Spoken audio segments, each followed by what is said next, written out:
Marcos daw tatakbo. Sabi ko,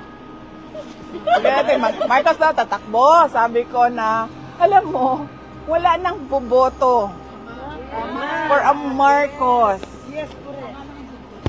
Ever sa history ng Pilipinas, maging ano na ako, fortune teller na ako ngayon, nakikita ko na ang future. Sabi ko sa kanya, walang boboto sa mga Marcos na for president.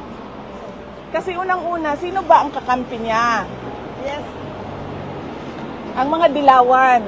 Ang mga dilawan, pagdating sa election, pagdating sa selection, pipiliin nila dilaw. Hindi yan pipili ng Marcos. Sabi ko, sino pang kasama niya ngayon, kaalyado niya ngayon, Makabayan. Sabi ko, kung ang Makabayan pipili, para nila lang give up yung kanilang money-making filosofiya na ano sila, na gusto nilang pabagsakin yung administrasyon at gusto nila sila yung i-install na gobyerno. So, sino boboto? Wala na boboto sa kanya na ano, na mga yung ako bumoto ako sa kanya noong 2022. Nag-ano na ako na nagmahay na ko. Natagam. Nakakawa na og tagam. So sino ba boboto sa Marcos sa susunod? Wala na. Wala man silang kasama.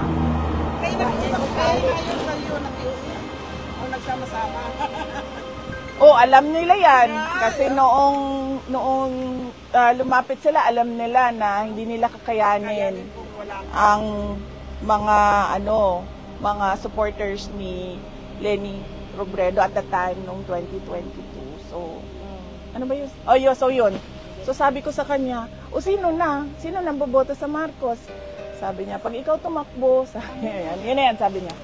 Pag ikaw tumakbo. Thank you. Any more questions, guys? Yes.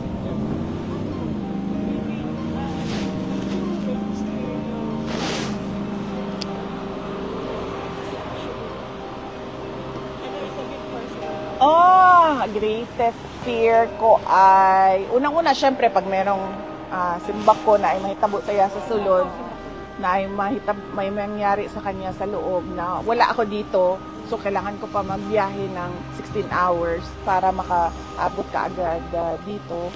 At ang pangalawa ay yung magiging malungkot yung kanyang araw-araw. Malungkot siya araw-araw. Kaya pinipilit ko talaga doon sa mga kapatid ko na kailangan talaga merong pumunta dito para bumisita kasi allowed naman bumisita. So, dapat meron talagang pumunta dito na bumisita kasi ayaw natin malungkot siya.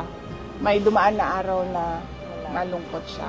Kasi tulad ngayon, kanina, hindi natapos yung kwentuhan namin, di ba? Time out na, sabi nung gwardiya. So, sabi ko sa kanya, ay, huwag ka mag-alala pa kasi babalik ako bukas. So, he has something to look forward to every day kasi merong nandyan yung paborito niyang anak. Hello, sorry, Christy ko pala. Paborito man yapon ka niya, ma'am, di ba? Ha? Paborito man yapon ka Ni PRD? Hindi, claim ko lang yun.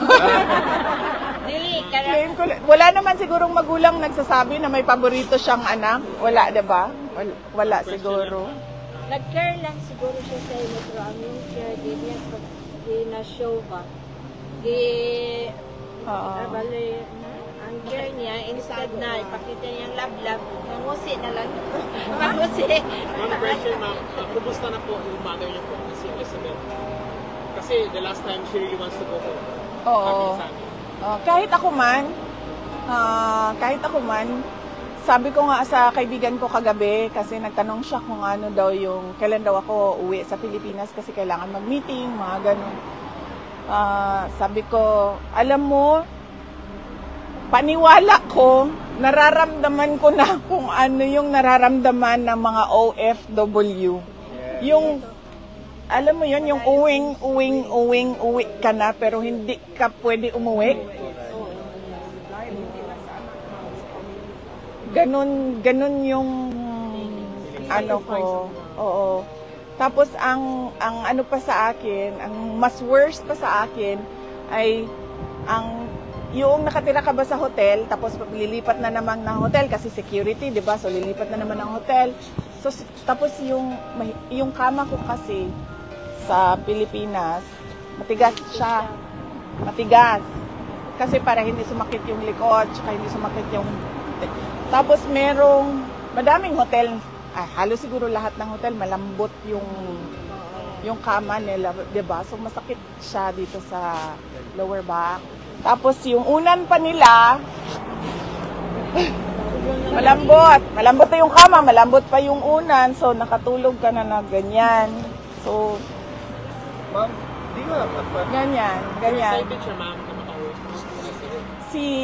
I'm sure excited siya na umuwi. Kasi sinabihan ko siya na,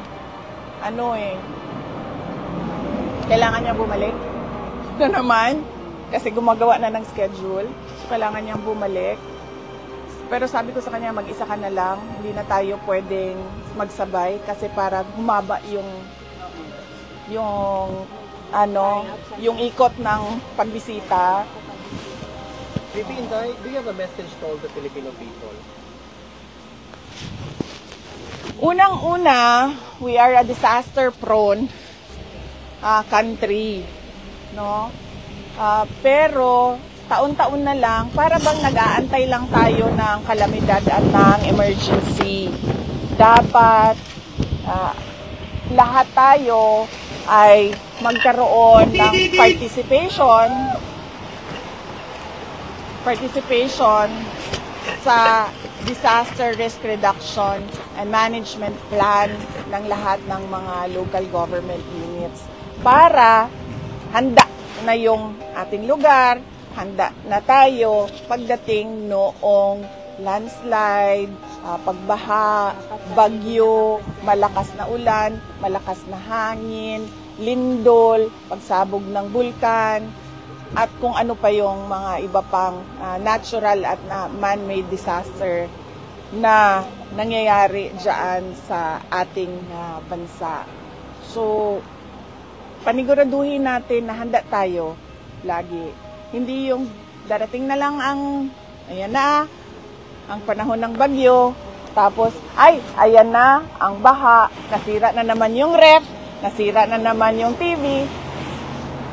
Kasi, unang-una, walang maayos na drainage plan at hindi naghanda yung mga tao sa personal nila na gamit at lalong hindi naghanda yung gobyerno sa kanilang mga kailangan gawin.